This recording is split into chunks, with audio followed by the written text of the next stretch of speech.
세상을 연결하는 뉴스 브릿지입니다. 어릴 때 이 할머니의 무릎에 앉아 옛날 이야기를 들었던 기억, 많은 분들이 가지고 계실 텐데요. 이 같은 재능과 경험을 살려 재미있게 이야기를 들려주는 이야기 할머니들이 호응을 얻고 있다고 합니다. 류인숙 이야기 할머니를 만나봅니다. 어서 오세요. 네, 안녕하세요. 네, 지금 벌써 3년째 이야기 할머니로 활동을 하고 계십니다. 네. 이게 어떤 활동인지 소개 좀 부탁드리겠습니다. 어릴 적에 손주를 무릎에 앉히고 옛날에 하면서 들려주던 전통적인 이야기를 우리 고유의 것으로 옛 이야기를 통해서 소년 미담이나 아이들에게 찾아가는 이야기 활동입니다. 일주일에 한 번씩 이런 이야기를 한 편씩 외워서 2회 또는 3회 어린이집이나 유치원을 방문해서 이야기를 들려주고 있습니다. 네, 굉장히 흥미로운 내용일 것 같은데 그러면 처음에 이 이야기 할머니에 지원하시게 된 이유가 무엇일까요? 지금 활동 중이신 할머니께서 제가 이야기를 하면 정말 잘할 수 있겠다고 말씀을 하셔서 정말 강력하게 추천을 하셨어요. 그런데 이야기 할머니 합격 경쟁률이요. 상당히 높더라고요. 그런가요? 네, 그래서 처음에 자신이 없어서 망설이다가 제가 워낙 아이들을 좋아하고 또 자원봉사자로 도서관에서 구연 동화를 했던 경험을 살려서 용기를 내서 도전하게 되었죠. 네, 그렇다면 이 아이들에게 어떤 이야기를 들려주시는지 어떤 기준 같은 게 있는지도 궁금한데요. 네, 유아들의 인성을 길러주는 이야기 속에는 우애, 나눔, 배려, 충, 효, 노력, 끈기, 나라 사랑 등 다양한 주제가 들어 있습니다. 예를 들면 과학의 날이 들어있는 주간에는 별을 좋아한 장영실의 이야기를 들려주면서 신분의 계급을 뛰어넘고 자격루를 만들기까지 지혜와 발명의 힘을 아이들에게 들려주죠.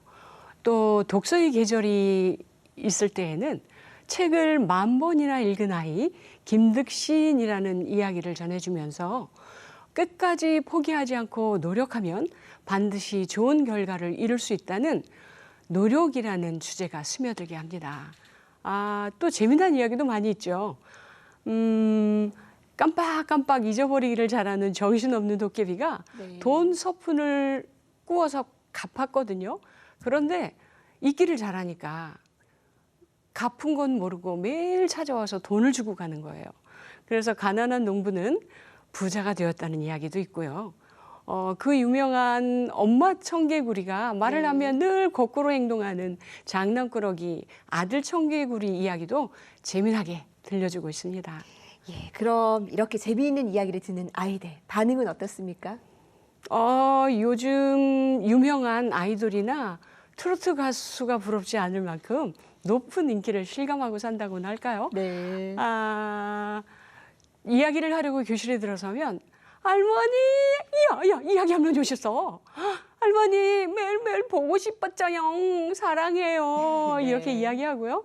이야기가 끝나고 가려고 하면 제 앞길을 막고 옷자락을 붙잡으며 말합니다. 할머니 가지 마세요. 이야기 좀 더 들려주고 가시면 안 돼요.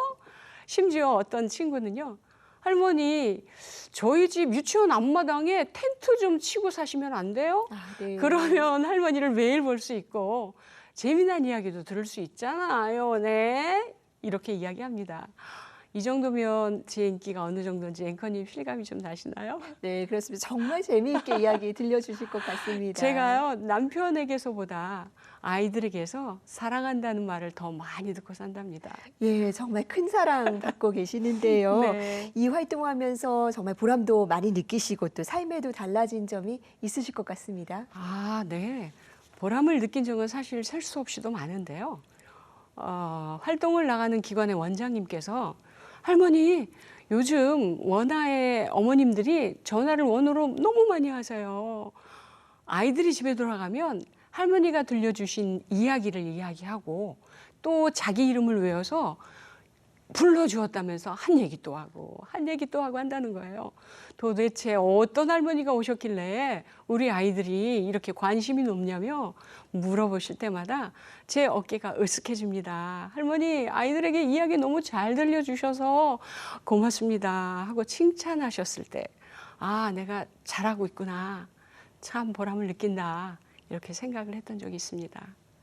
네, 이 어르신들의 삶에도 활력을 주고 아이들에게 또 즐거운 교육이 되는 사업인 것 같은데요. 이 이야기 할머니 사업이 좀 다양한 분야로 활동 영역을 넓힌다고 들었습니다. 어떤 네, 내용이? 맞습니다. 저희가 교실에서만 이야기를 들려준다면 그 장소의 범위를 넓혀서 최근에 TVN 스토리에서 오늘도 주인공이라는 융복합 이야기를 만들어 배틀을 통해서 16명의 할머니들이 이야기를 지금 선보이고 있습니다. 네. 이 방송이 끝난 후에도 뿐만 아니라 K컬처라는 장르로 이 이야기극을 해외에 보급할 예정이 있습니다. 네. 전 세계 우리의 이런 무릎 교육이 많이 널리 알려지면 좋겠다는 생각이 듭니다. 그런데 우리나라에 사실 이렇게 좀 어르신들께서 즐겁게 일할 수 있는 환경이 충분하지는 않은 것 같습니다. 여기에 대해서 어떻게 보십니까? 저도 이 활동을 하면서 많은 긍지와 보람을 느끼고 있습니다. 제가 60세에 이 활동을 시작했는데요. 인생의 이막을 열었다고 볼 수 있겠죠. 상당한 가치 있는 삶과 그리고 만족도를 가지고 있어요. 그런 점을 미루어 볼 때 아직 노인 일자리는 그렇게 많지 않은 것 같습니다. 더 문이 활짝 열려 있었으면 좋겠고요. 특히 전문성을 가지고 있었던 은퇴하신 노인분들께서 주변에 활동을 할 수 있는 그 일자리가 많지 않은 것 같아서 상당히 안타까울 때가 있더라고요. 제 생각에는 이분들의 그 경험과 그 경력을 통해서 다양한 일자리 창구가 열린다면 더 많은 어르신들이 다양한 배움을 통해서 기회를 얻을 수 있는 통로가 되지 않을까 그렇게 생각합니다. 예를 들면 이런 분야에서 좀 기회가 생겼으면 좋겠다 하는 아이디어도 있으실까요? 사실 이야기 할아버지는 왜 없냐는 이야기를 많이 합니다. 네. 그런데 제 생각에는 우리가 이렇게 다양한 직업군이 있는 것 같지는 않아요. 특히 노인 일자리에서는.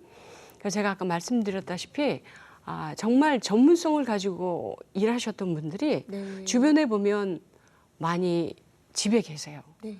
그래서 그분들을 볼 때 이렇게 멋지고 전문적인 분야에 일하신 분들이 이렇게 집에서만 계시면 이거 국가적으로 손해가 아닐까 이런 생각이 들어서 특화된 전문성의 분야의 일자리가 많이 열렸으면 좋겠습니다. 네, 그렇습니다. 정말 인생 이막을 든든히 지원하기 위한 다양한 기회가 많이 마련되기를 바라겠습니다. 네. 오늘 말씀 감사합니다. 네, 감사합니다.